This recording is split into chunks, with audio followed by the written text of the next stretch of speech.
welcome to the Red Room. We are your hosts. I'm Mirage. I'm Scarlet. And we have a doozy for you guys today. We are going to be reading a dark, quote-unquote, romance book called Little Stranger by Leigh Rivers. Before we get to the summary, though, I would like to introduce our special guest for today. He is one of my really good friends, our really good friends, and a very talented voice actor. I've been listening to him for like a while now, so it's really exciting to have him here. And it's Southlandtale. Introduce yourself, Southie.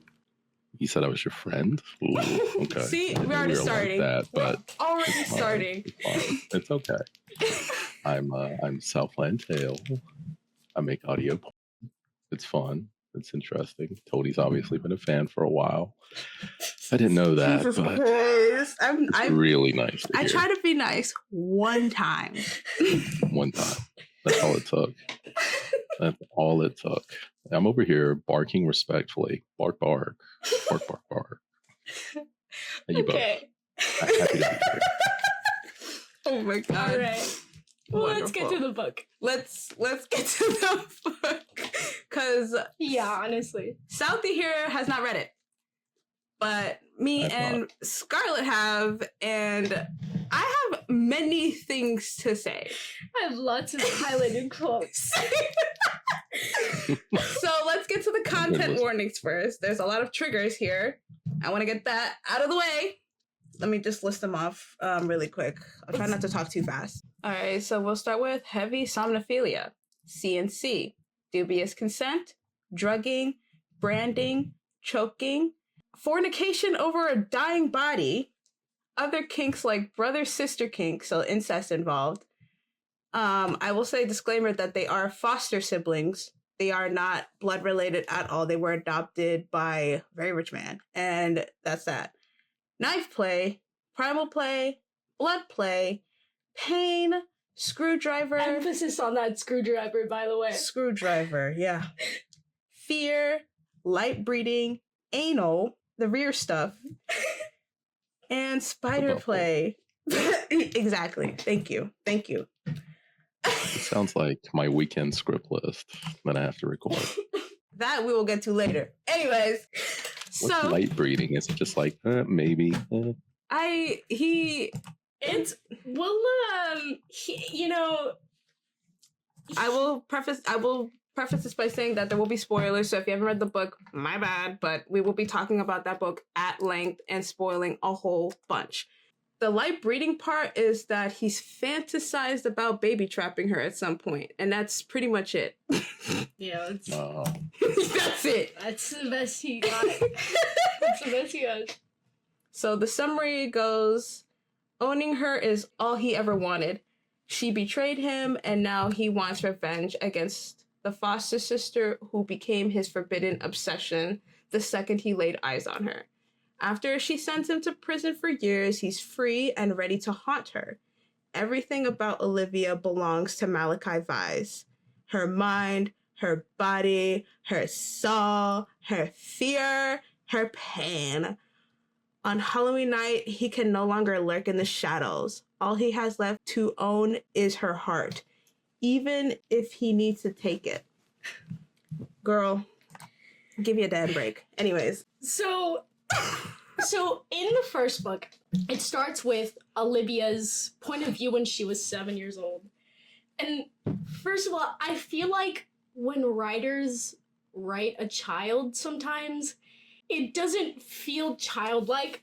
It feels very forced. Yeah, this is a duology, by the way. Yeah. There's 2 books in this series. There's Little Stranger and Little Liar. The second one is more intense than the first one. She has the kid, and Olivia's basically like, la la la la la, hi Malachi, I love you, please play with me. Malachi is also a child, but he's not childlike at all. We get further into the story where they relay his trauma and say why he acts the way that he does, but like, the girl was also traumatized. But why does she get to act like a child? And he acts like a 30-year-old man. You gotta ask Leigh. Malachi vibes, literally. But I blame the author. Yeah. What was that about? Like, that's my first thing. I was like, why is he so serious, but she's so childlike, and they both have been traumatized? Well, I did not finish that book. I kind of like ended it after they were like teenagers, and he was like talking about how he started growing sexually attracted to her. I was like, you know what? I'm done. And I just the whole backstory of Malachi, that was his backstory, right? I was kind of confused. In the second book, right? The first book is basically just them getting adopted and then them growing up with each other and finding out that they're sexually attracted to each other. Mind you, they're teenagers in high school at this point. So they're, fornicating on the down low, and they're 17, which I thought was crazy to write, like, teenage corn. So that was a little hard to get through. I did not read all of it because, I don't know, I don't want to hear about that. It makes me uncomfortable. That's what I'm saying. It makes me so uncomfortable. It's just the characterization of the book is very weak. I appreciate that there's like a clear like dynamic between the two, but at the same time, it's just like Malachi from age 8 to 19 has been the same. No development, nothing. And they put his ass in therapy way late. Way late. Like, didn't notice the red flags at all. They're just like, oh, he's fine. Just kids being kids. Pretty much like his parents adopted him, and they're like, yeah, I mean, he's like, he has a lot of problems, so like, we can love him to change him. And then they try their hardest. Obviously, it does not work. Mind you, their way of helping, because the parents are equally terrible in this book, their way of helping was the father beating some sense into Malachi, and Malachi just continuing to resent that man, like to the point where he's like, I want him dead. And I'm just like, you know what? Okay, that's perfectly fine. I wouldn't like the person that beat me either.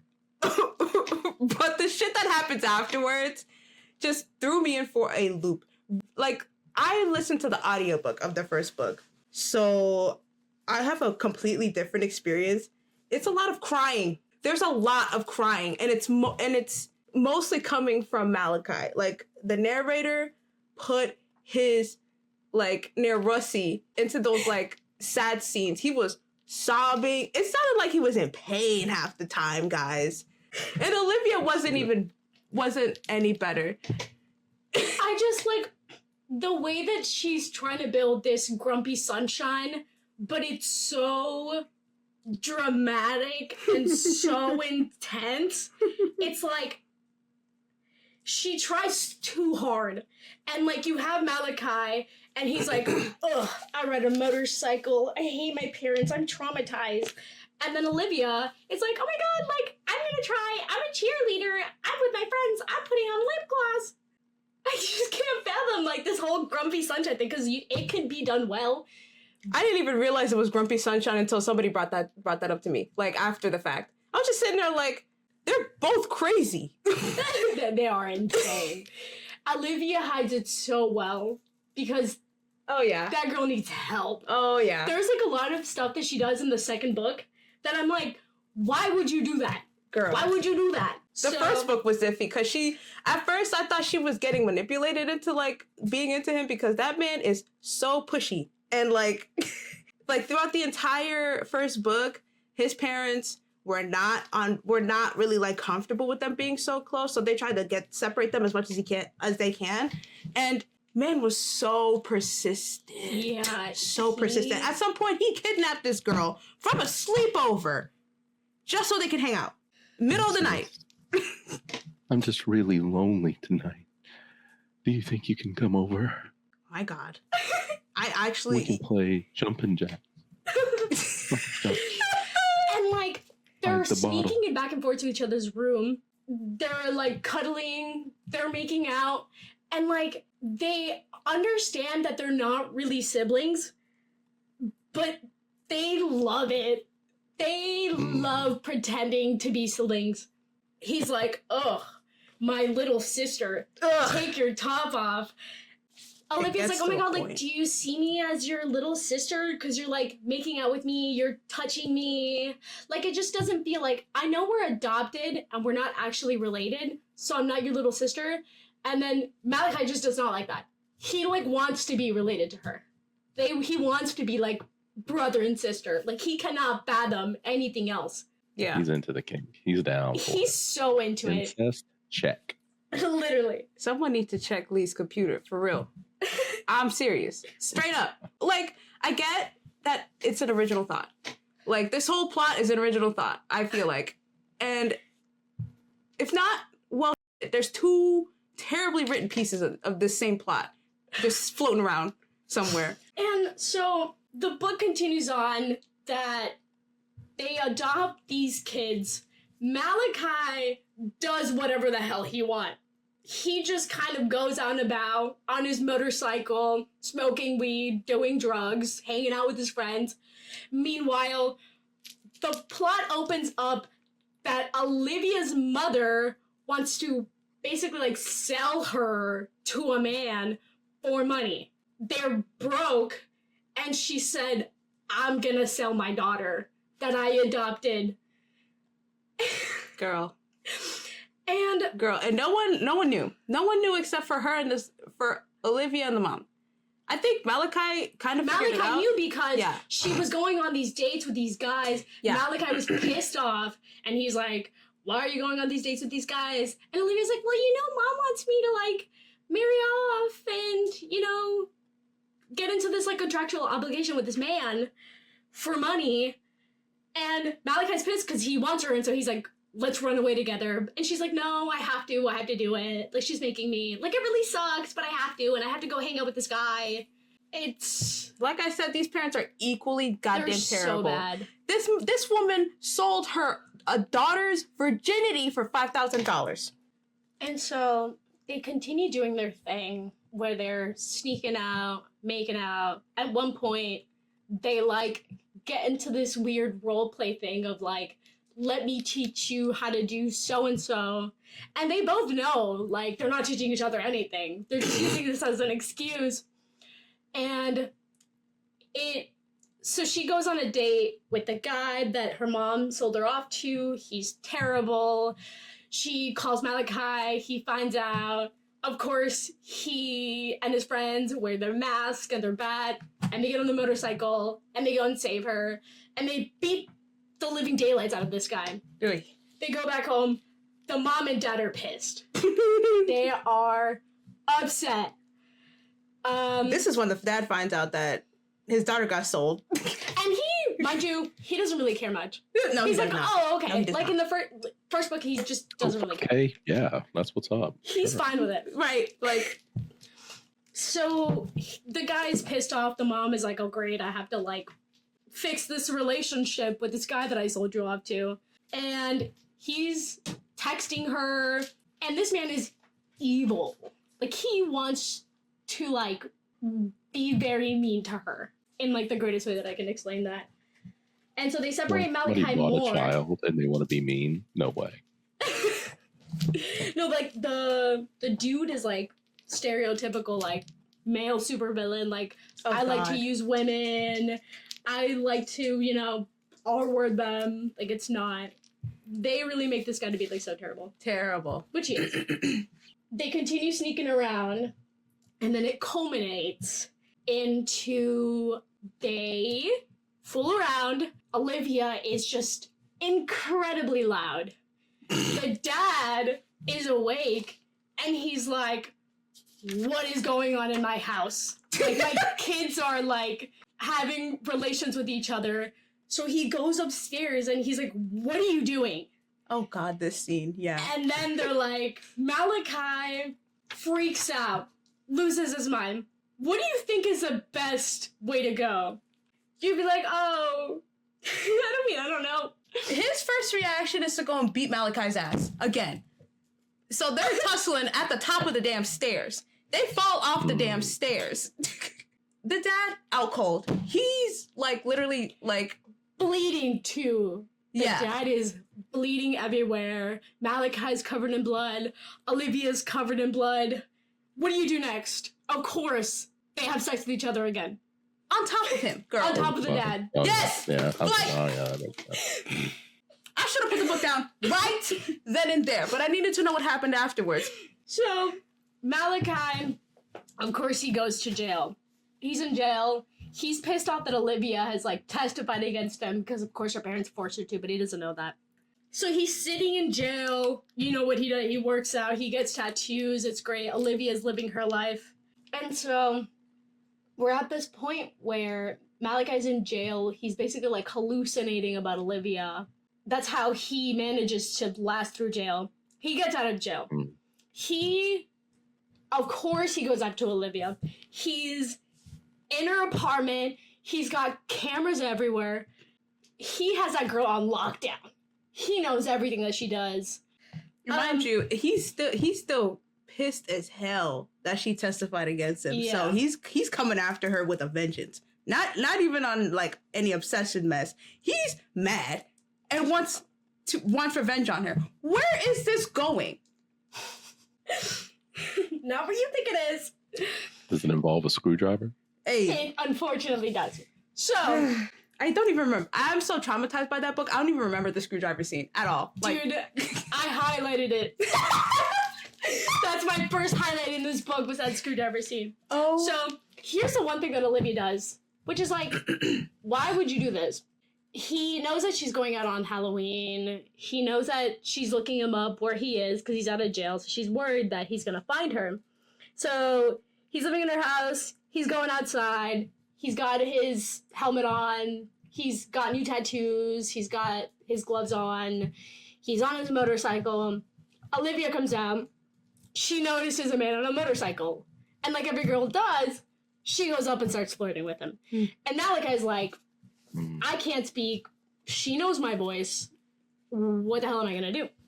He just basically does not speak. And she's like, oh, like, hi, like, I've seen you around. I know you live here. And then he doesn't respond. So she's like, oh, okay, goodbye. Like, sorry for bothering you. And then he decides to croak, I'm Kai. And apparently he has this, like, super deep voice and, like, he describes himself as having a super deep voice. yeah. Not anybody else. He's like, yeah, my voice is super deep. Okay, brother, we get it. Mind you, in the audiobook, his Malachi's speaking voice is obviously different than the narrator's voice. Like when he's like doing inner monologue, it sounds like he's about to cry. Like it sounds like he's on the verge of tears every time he opens his mouth. It does not change. It does not change. I get it. I get it. Malachi is mute, so he spent a majority of his life not speaking. I just didn't like why did they do that voice? That's so weird. I can't. It sounded like he had a lump in his throat the entire time. Yes. I'm just so mad, and I really want to have my sister. That's Malachi right there. That's Malachi the entire damn book. Gulp. Bro. So she invites this guy out to Halloween. Mind you, has not seen his face, does not know him. She's seen him like once or twice around her apartment. She invites this random guy in Halloween. He could be ugly, but she's like, come to Halloween with me. You're a biker. Oh my god. And so he's like, okay, yeah, like I'll be there. She gives him her number. He could be ugly. You don't know what he looks like. Why would you do that, girl? He could be like 60. She saw tattoos and a motorcycle and she said, come here, baby boy. Ain't that you though? We're not going to speak about that. Thank you. Bro. So he's excited to go. He's watching her on the camera. She's getting dressed with her friend. He meets her up there. He's with the mask. She does not know this guy. She still hasn't seen his face. He chases her and this is like the Tana Mojo YouTube video. He with a screwdriver. He had sex with her with a screwdriver. He stuck a screwdriver in her. What? They had anal sex. Ain't no way.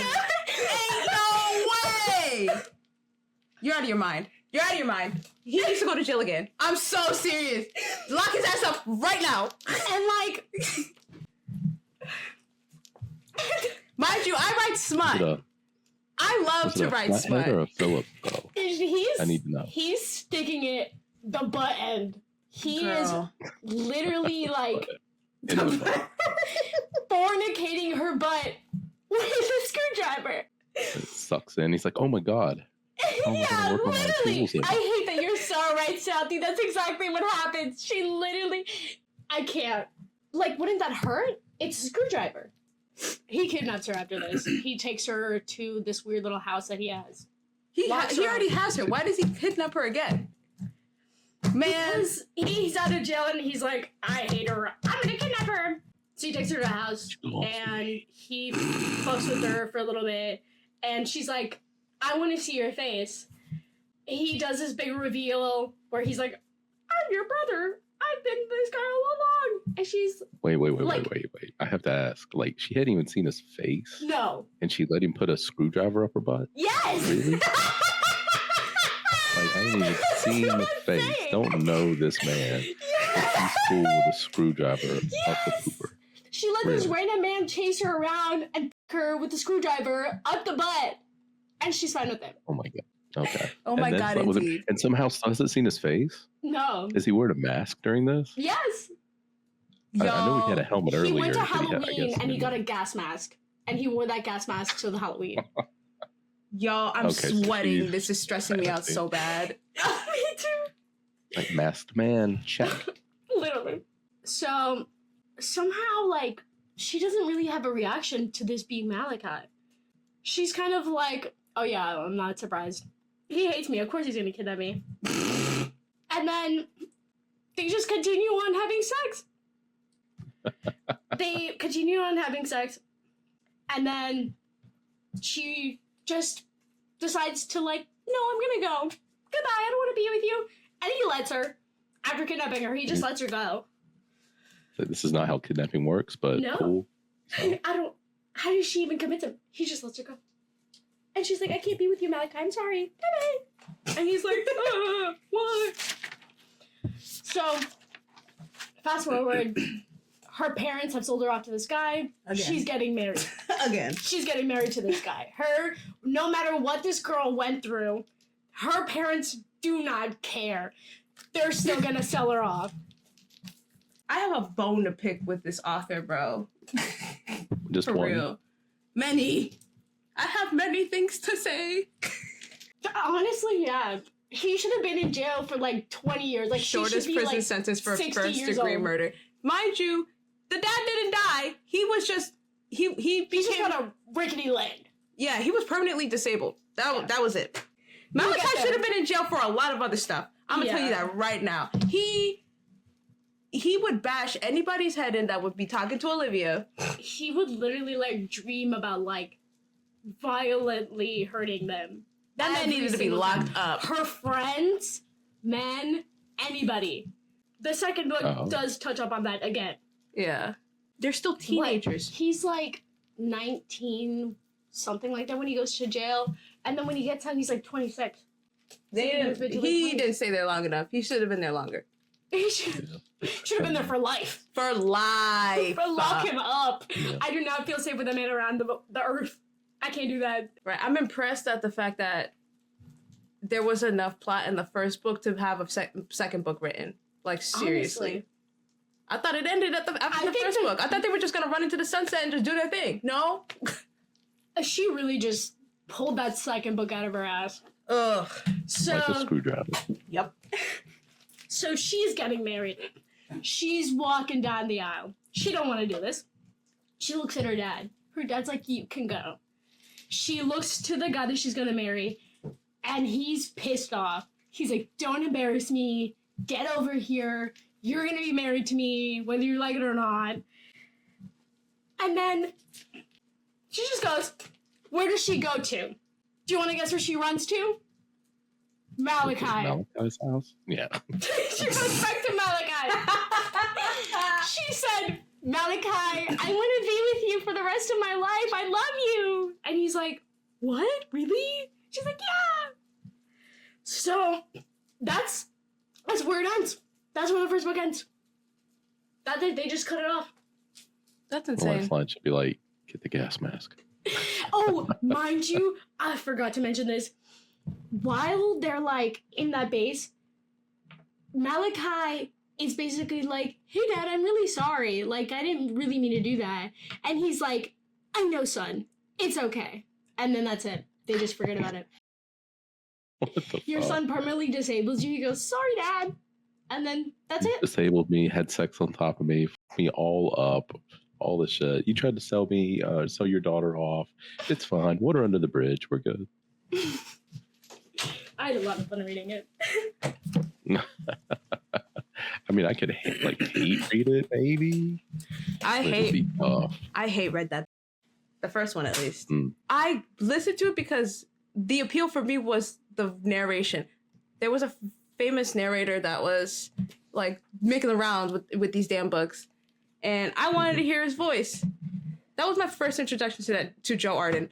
I was disappointed. I was so annoyed by the crying. I was so annoyed by the crying. The guy's name is Joe Arden. Joe Arden, yes. I have a whole list of narrators that I like, and I will look for the books that they're in every time. As you should. I mean, once you know you like somebody, you know, the way they read and stuff, of course. You Yeah. want to listen to them. We had a time talking about Mr. Little Stranger and Mrs. Little Liar. Mr. and Mrs. needs therapy. And Jail Time. Spider Boy and Screwdriver. Oh my god. The cheerleader and Spider Boy. Like, I can't. I'm sick of them. There's one point where he's like, I forgot she has a lot of stamina because she was a cheerleader. Okay. Girl, give me a damn break. Now that we've aired out our grievances, we will cool down a bit and ask some questions for Southie that have been provided to us by the listeners. Yay. Yay. I'm happy to be here. Thank you very much. And Scarlett, I have to say thank you for your service for reading both of these unique books. I love doing and it. telling us I about it. secretly love it. I'm sorry. One thing about Scarlett, she loves her some crazy trash dark romances. I love trash romance. Yeah. I love reading trash romance. I love when things are kind of terrible. Like, one thing about me, love terrible romances. I love, like, cringy thirst traps. I love it, man. It's so funny. As long as you can listen or read it and like know this is the deal, you know, it's whatever. I mean, I could read a bad book if I could suspend my disbelief, but at the same time, if it's just bad, it's just bad. Because Little Stranger at first was a little funny, and then it just got graphic all of a sudden. Mm. that was It was there was nothing hee or ha about it. None of it. Anyways, let's get to these questions. Let's get to the first one. And it says, ever consider doing a ramp fab while reciting the national anthem or Bible verse? While reciting what was that? The national Bible verse? The national anthem or a Bible verse. I have not, but that is a unique idea. I could probably manage that, I think. I'll probably get struck by lightning while I read the Bible verses. I think we could probably find some pretty hot ones. Yeah, like, People would like to hear, right? if you were to think of a Bible verse right now, what would it be to, like, get to? Oh, God, so love the world. Oh, I'm not going to keep going. It'll get me in trouble really fast. Yes, because it's got to be YouTube friendly, girl. Could try with the national anthem. That would be a unique one. Like I would be, singing like, it or saluting with reciting? one hand. Right. Would you sing it? Yeah, Do you have a good singing voice? I could try. Like if I could get the music going too at the same Oh my time, goodness. I could try to keep it up while I was going. It'd have to be on loop because I don't know if one round would be enough. Oh my god. That's true. It's It'd be pretty difficult. short. It's not like... How patriotic are you? I'm trying. I love America. It sounded like you saw a ghost. Yeah. I mean, Oh, we can make it boy. work. I'll have to think about that. I'll have to put some noggin time on that one. All right, so your final answer would be the national anthem, and you would do it multiple times until completion? Yes. Hopefully. I will have to What test is my this? patriotism. What is this damn question? Anyway. Next question is, what was the most weirdest thing that's happened to you while recording an audio? And they put in asterisks, in an Oscar voice too, if you can, please. LOL. Yeah, I said earlier that if they didn't ask me questions, I'd have to do like I'd have to try to use my Oscar the voice, Grouch voice, which is not great at all. It's like, hey guys, I'm Oscar the Grouch. I live in the trash. It's not even like it at all. So fucking bad. I mean, weirdest thing while I recorded, I do have a really funny story I've told before. Whenever it was like kind of early on, starting making audios and stuff, I had, everybody's got like their sounds, their sexy sounds, the wet sounds and the slicks and all this kind of stuff. And I was like, okay, I need to make some of these. So I was working out like how I could make like some wet, sexy sounds. And I'd gotten some like hand soap. And Jesus. I was trying to use the hand soap on my hands and, squeezing my hands together to make some like noises, that I thought would be kind of in the realm of what that, should sound like from my modest experience, of course. Yeah. And the funny thing about hand soap is that the longer you use it, it eventually just like, if you don't wash your hands, it kind of dissolves and you don't see it anymore. Like it's not there. You don't get sudsy hands. After a while, it just is gone. But the taste is not. Oh, no. Oh, God. So, I was like, oh, okay, so I need to try to make, I don't know, some like mouth sounds too. And I stuck my fingers, like 2 fingers in my mouth and like all the way back. And all I could taste was that soap. Oh, I was about to gag. That is so nasty. Awful. Yeah, so I literally washed my mouth out with soap, all trying to make some sexy sounds. And I was just like, right there on the audio. What a story. But that was probably the weirdest one for sure. I've also had I had somebody get into a fight outside my window. Like, wow. My neighbors across the street apparently started a fight. I'm recording. I'm like, hey, baby, I just can't wait to touch you. And all of a sudden I hear, yeah, you motherfucker, you better not. And wow. I was like, what the fuck? And jumped up, looked out the window, and it was a fun time. Police showed up and all that. Are you like one of those neighbors that like are kind of like nosy and try to like ask around for like the tea? I mean, I gotta know what happened. Like, did somebody, get dragged off by the ambulance? Was it just the police? What happened? I mean, I'm not out here like looking out the window over everything. Yeah. I want to know how this fight ended. I want to know who won, who didn't.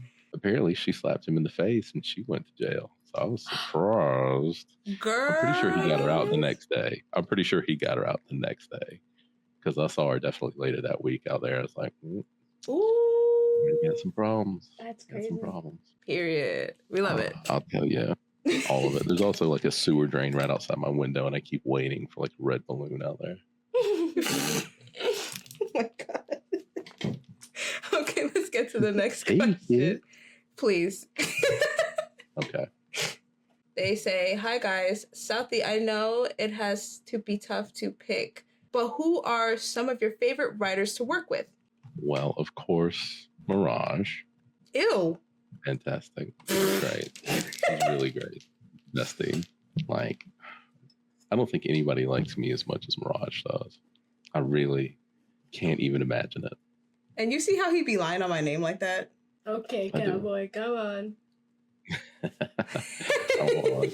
LG, Egg, Moose, Ren. I worked with a ton of people. Joker, Anissa, Bex. I'm trying to think of like who. These are all good writers, by the way. Like, I've read these people's work, fantastic. Yeah.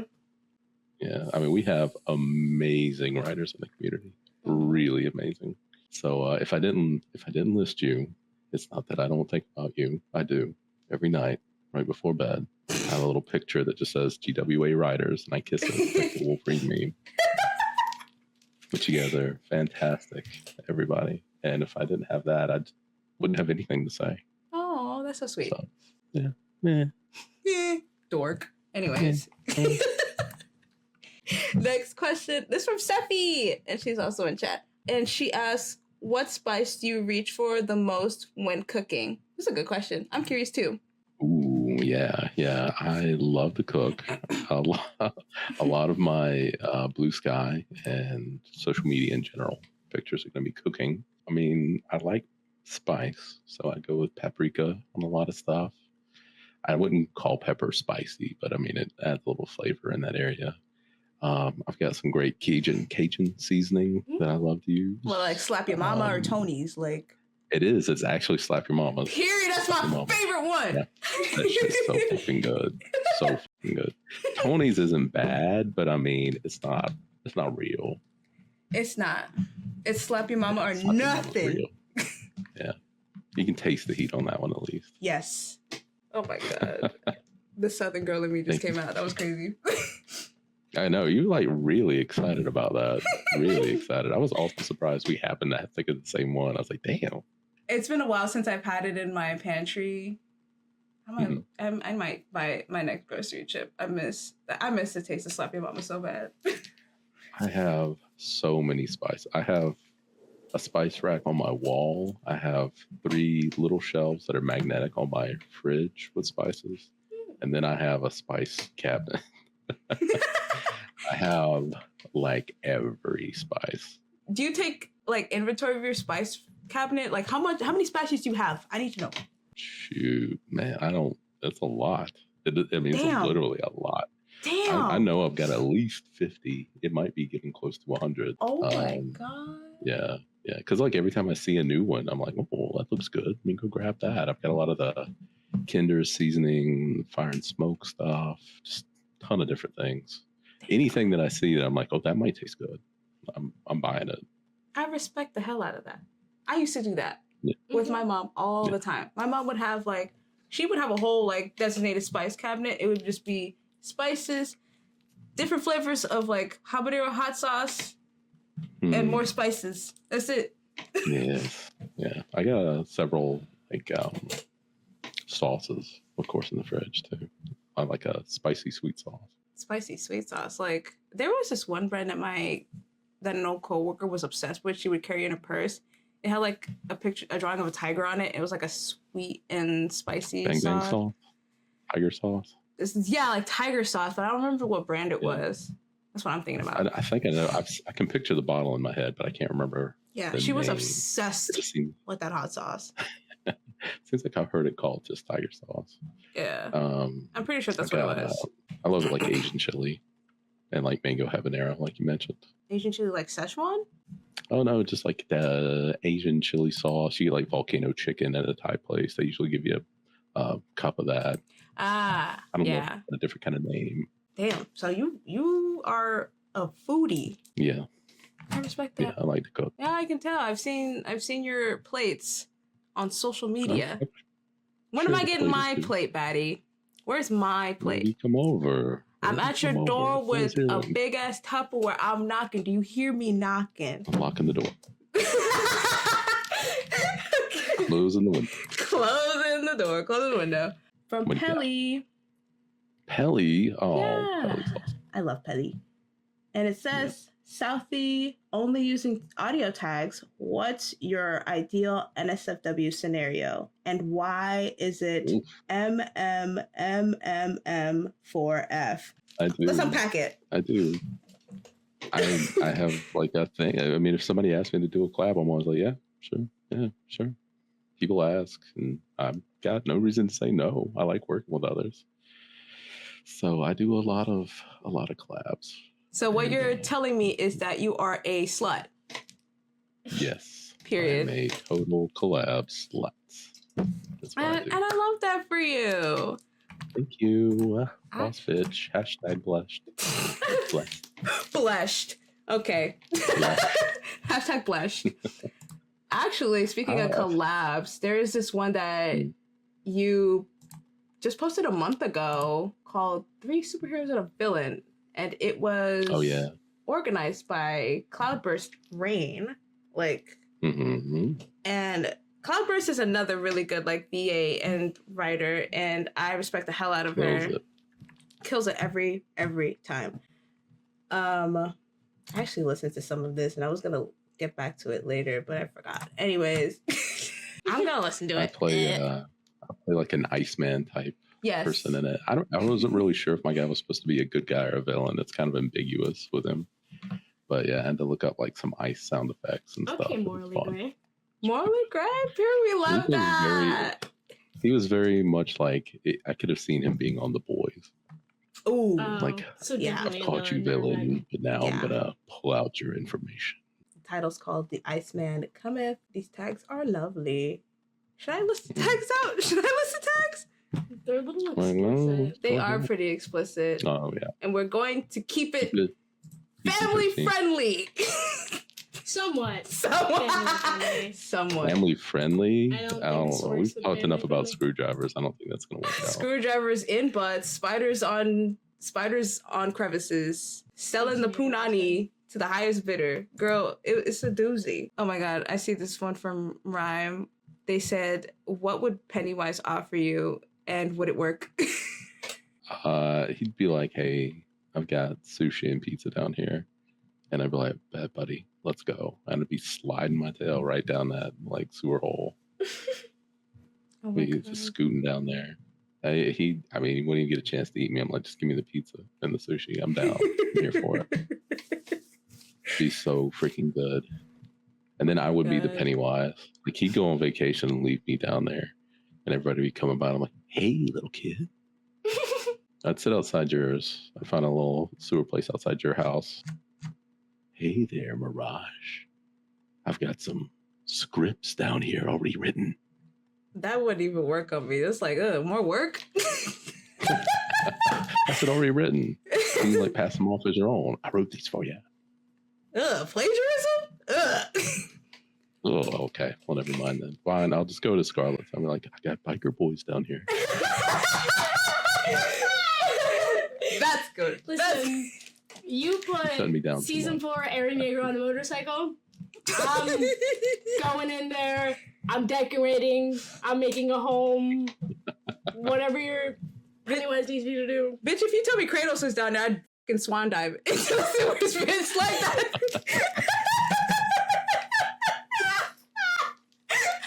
Oh, Steffi said she's got protein and tarot cards down there. That'd get you. Ooh. They told me they had candles for altar candles and shit.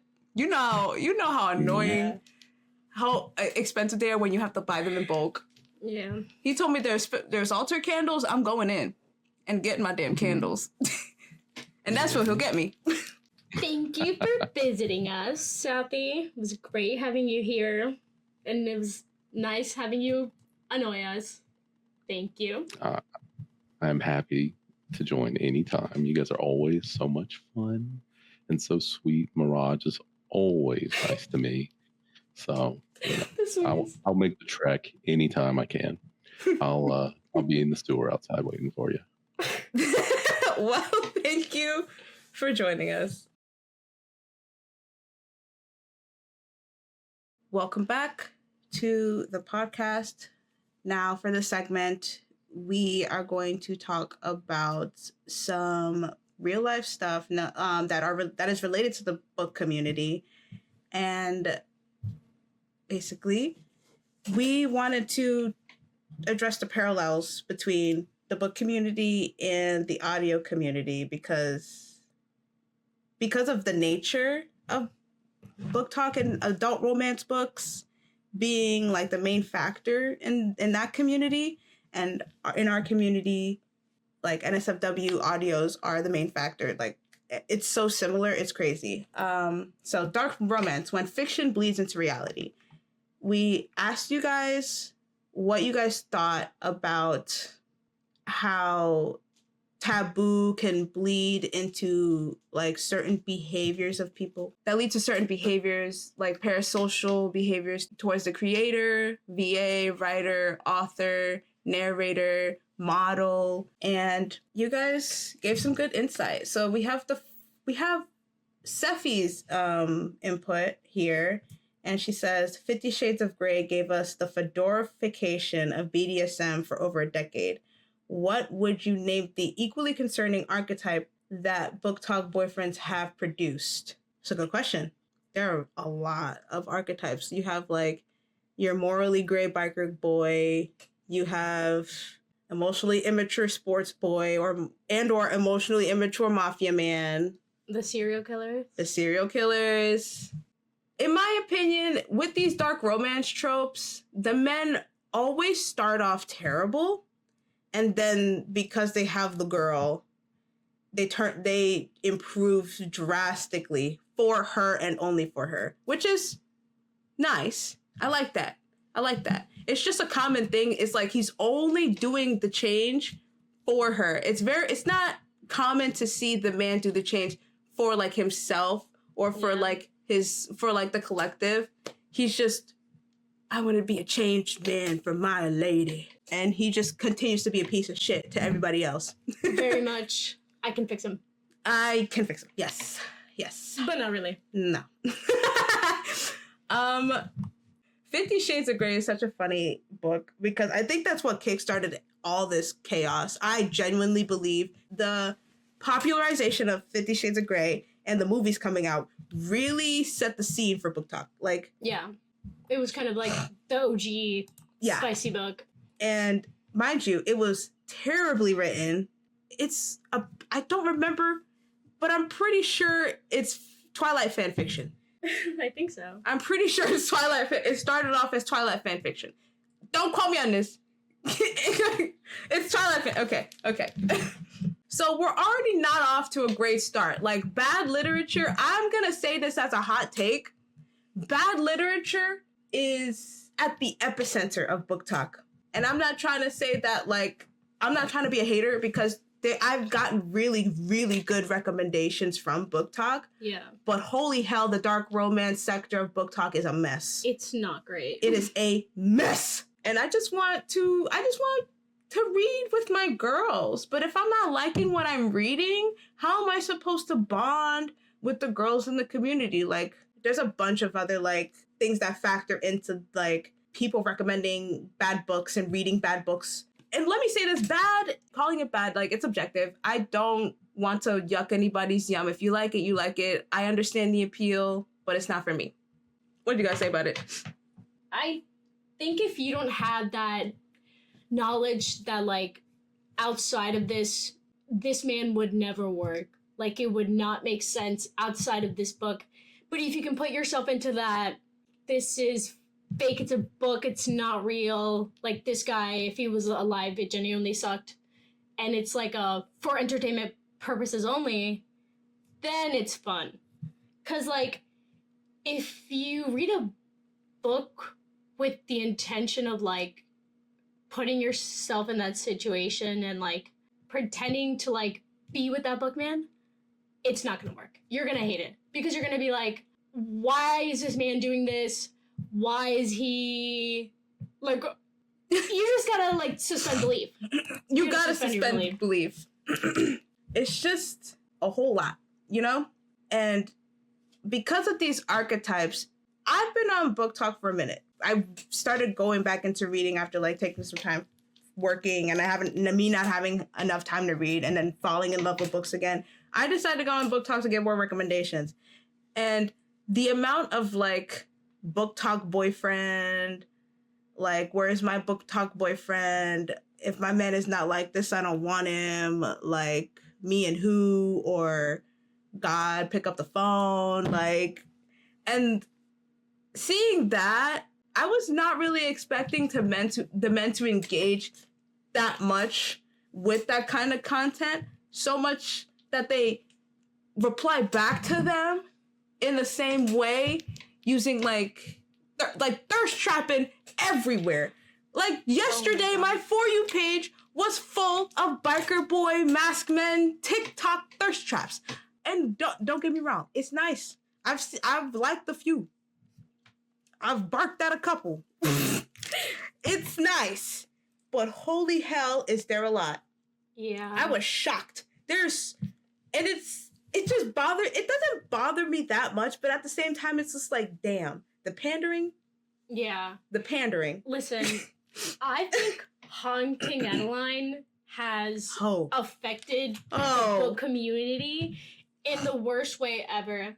Because, you know, as much as I do enjoy, like, a good thirst trap, it's something, like, kind of sinister about men using women and the things that they like to further their careers on social media.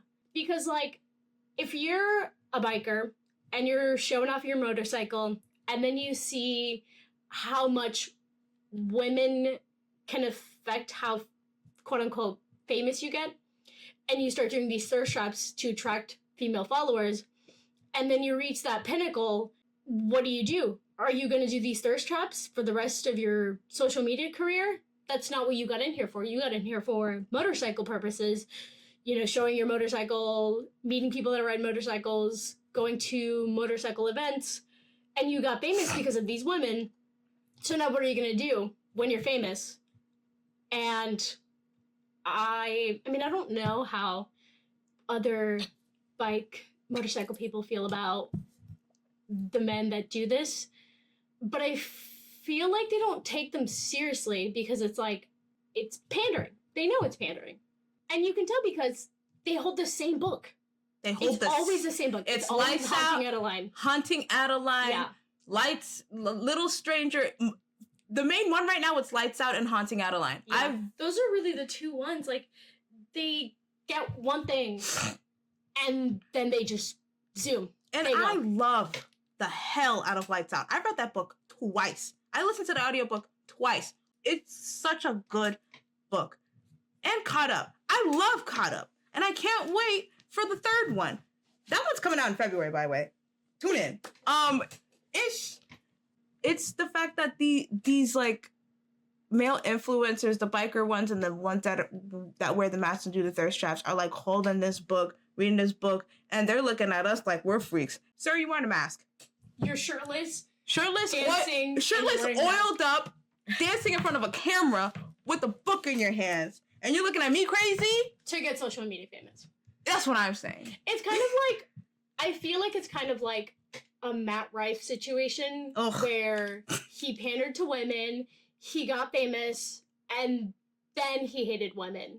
Then he didn't want anything to do with them. Yeah. It's bound to happen that one of these male influencers just messes up because he thought, oh, I read a book. I'll get a girlfriend. I'm gonna get laid because I read this one book. And then all of a sudden, he realizes it's way more effort than just reading smut and trying to recreate a scene. Like, Josh, as a boyfriend in that book, is obsessed with that girl. Like, Josh was obsessed with his girlfriend. He was the perfect book boyfriend. Even before they got together in the stalking aspect and all that stuff. They want you to recreate Josh fully as a boyfriend, not all the sexy, smutty parts. And that's how I know y'all ain't really reading the books. Also, I think it breeds parasocial relationships in the worst way ever. That part. Because they want to be like, oh, where's my book talk girlfriend? And then they respond, and then they reply, and then they keep feeding into stuff. And then, you know, some women get excited, and then they take it too far. It's intentional. It's like just creating a dating pool, and you just pluck your favorite one out of it, and then just discard everybody else. And it happened. It happens in our community a lot, like in the audio community. Yeah, I've seen that happen many times, and I've been in that community for 4 years. Crazy stuff. I wasn't surprised that this is happening in Book Talk too. It's just weird to see it on video, you know? Yeah. I'm mostly like reading tweets, looking at chats, listening in on voice calls.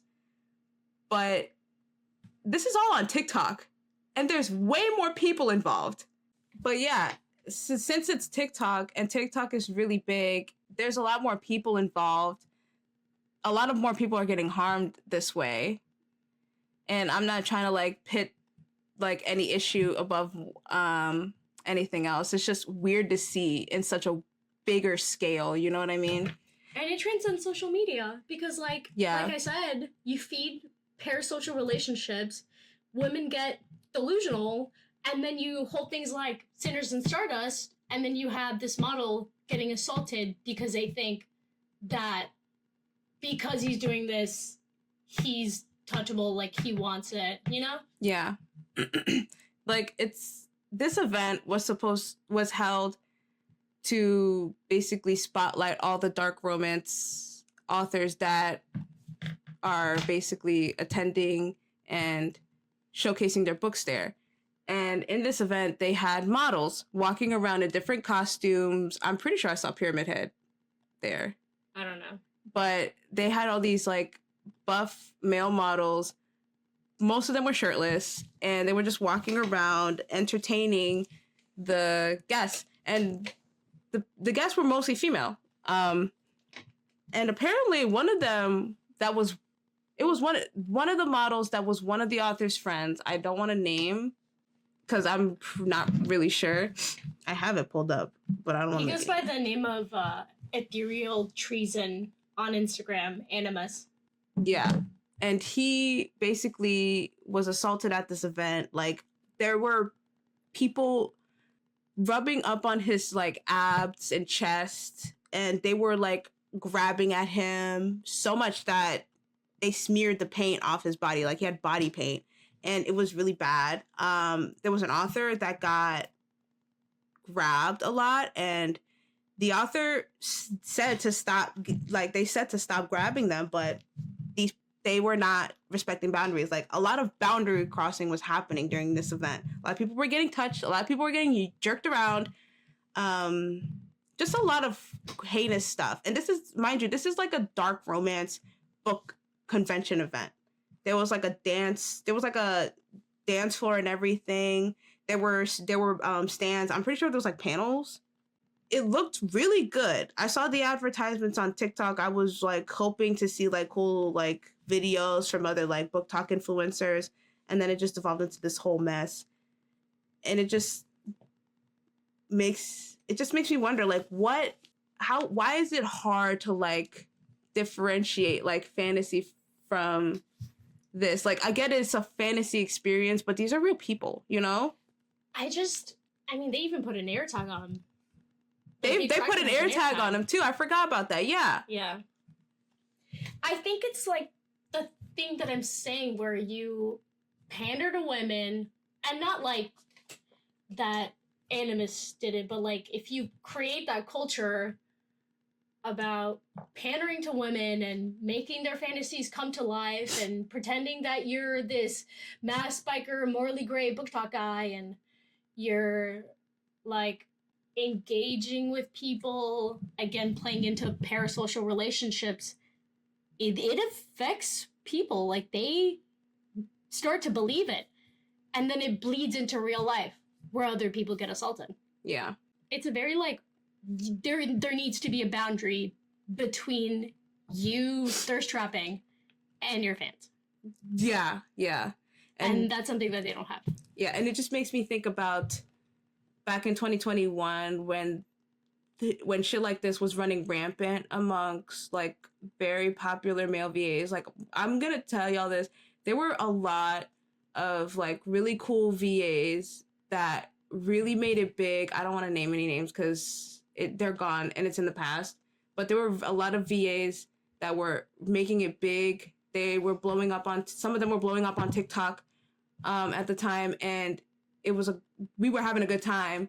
But amongst all that like hype, they were just flirting a lot. Like, it's a very sexually charged space. You will flirt. It's just, you have to realize that it's just flirting.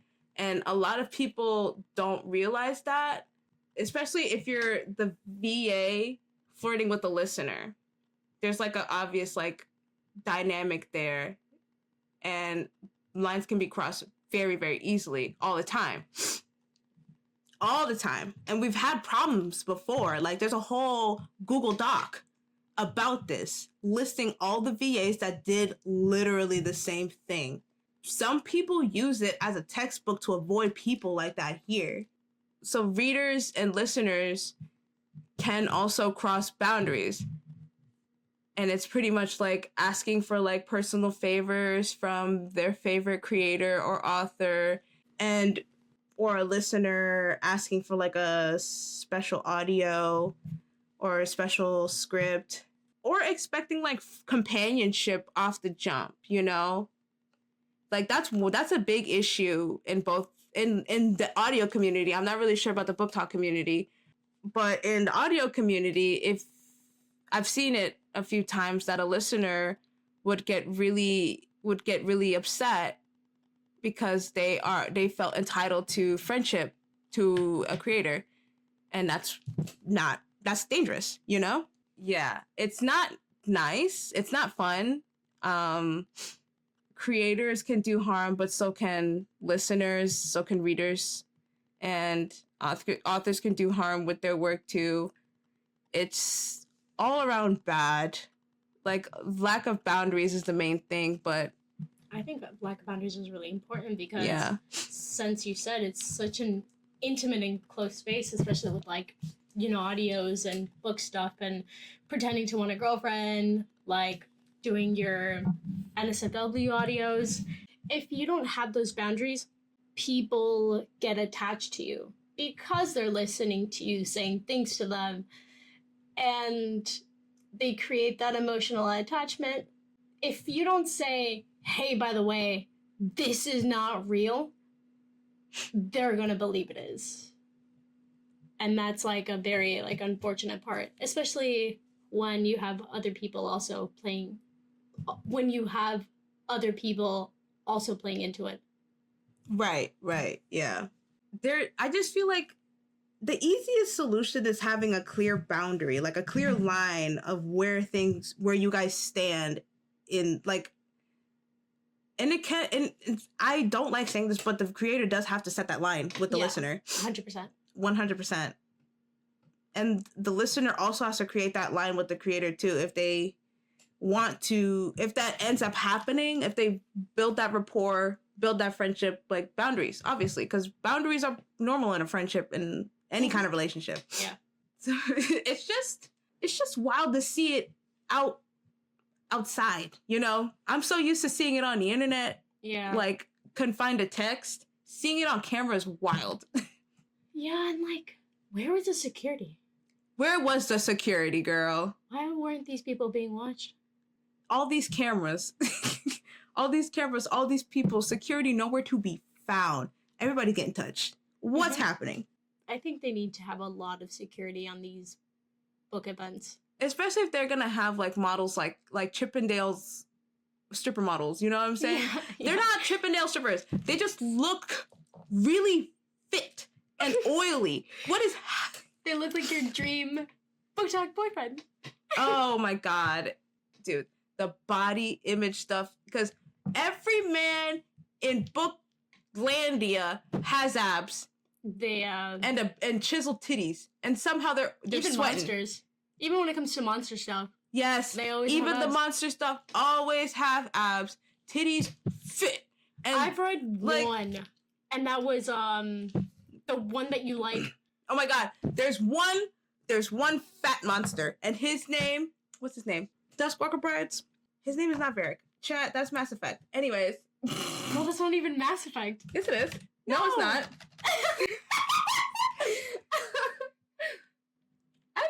I know this guy's name. I used to obsess over him. Merrick. His name is Merrick. Complicated name. No wonder why you don't remember that. Yeah, well, he's fat and he's angry and vicious, and the FMC, the love interest, is a black elf woman, and she is amazing. I think there's more like body variety for women than there is for men. That part. Because I've seen a different like types of bodies in books, but I haven't seen it of men. Yeah, I've seen skinny, tall, short, soft, like bigger women, fit women in a lot of scars, like different disabilities, like every book talk man except for Merrick is like lean. They don't go past like 200 pounds of muscle. They're either like a mafia leader, biker, a dad, like a single father, and I'm pretty sure there's a lot more out there. I'm actively searching for it. Promise you that. That's why we started this podcast. I'm actively searching for it. It's just I want a story with an actual like fat man. Like I want a man with like a gut. I want that. You know? Or like a gangly boy, like a gangly man. Yeah. Like I think the only gangly man I've seen is like monster stuff as well. When they have the Slender Man type of man. Yeah. And like those we don't get short king stuff either. Like no, we don't. They're always super tall. I have yet to see a book with a short king. How about that? Like while I enjoy these books a lot, every man in the book I read looks the same in my head. So sorry, chat. So sorry. They look the same.